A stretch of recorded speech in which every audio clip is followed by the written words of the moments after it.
Good morning. My name is Andrew. We are part of the Frontline family, but we live here in Malaga in Spain. Really pleased to be with you this morning and talking to you about 1 Corinthians chapter 5, verse 9 to chapter 6, verse 8.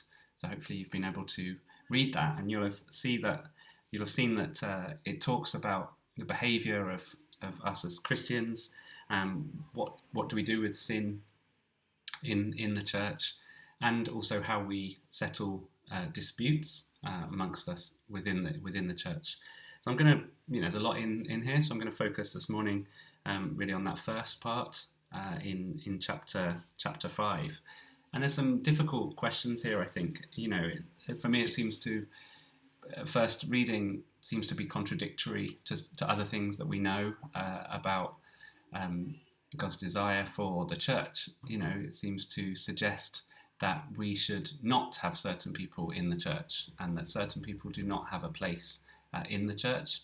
And of course, this has caused problems over the centuries, people not feeling welcome and valid to be part of a church. But I think, I wonder if it's talking more about some of these things here as for those people that call themselves leaders, maybe a higher sort of standard, because of course everyone is at a different journey in their Christian walk, and sin and temptation remain at any point of that journey. And of course, if people are new believers, then some of these things are going to be very much part of their life still. But recently, in the work that we do here in Spain with cross-cultural workers, with missionaries, I was talking to one young leader. He's in his 20s and really desiring to follow God's call in his life. And he was really came to the session really quite concerned because he'd heard about some of the recent leaders that have fallen from grace, and he was really concerned. He said, what if that happens to me? What can I do about that? And the first thing I said to him really was, well, the fact that we're having this conversation, I think, is really good, and probably, hopefully, means that this won't happen to you, because it's what these people seem to have in common is that they didn't have accountability. They'd kind of gone they'd gone so high in one sense that they sort of felt that they were untouchable, or but I think probably deep down they were probably really very lonely because they weren't really connecting with people, probably very disconnected from themselves as well.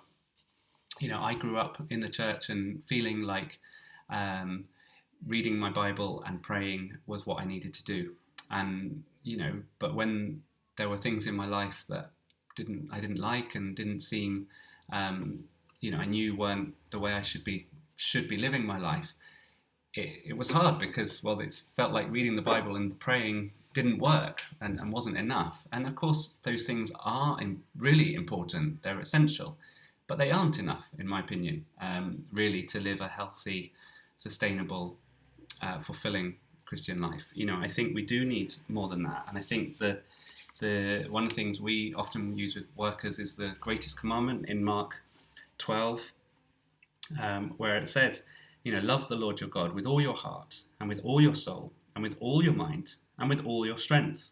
The second is this: love your neighbour as yourself. There is no commandment greater than these.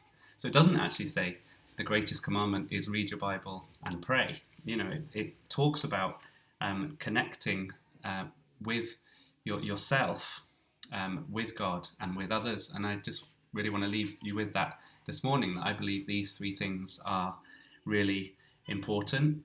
How do we avoid being a Christian leader, but who is sexually immoral, greedy, an idolater, a slanderer, a drunkard, or a swindler? I believe it's through, these three things. Firstly, connecting with yourself. And I think even that's important even before we sit down to read our Bible, to pray, to connect with God. I think it's really important to connect with ourselves. And we can do this through journaling. We can do it through deep breathing and relaxation, really connecting with our bodies and feeling how are we doing today in ourselves before we even enter into anything else. Connecting with God, that could be through worship, meditating on his word, through connecting with him in nature, and of course through prayer, and I'm sure you have other ways as well. And then thirdly, connecting with others. If we're married, making sure we maintain our connection with our spouse. If we're single, making sure that we have people who we can be really real with. So how do we avoid being sexually immoral, greedy, idolaters, slanderers, drunkards, swindlers? Of course, we may all be some of those things now and again, but as our character and as who we are, I think it's through connecting to ourselves, connecting to God, and connecting to others. Hope you have a really, really great day.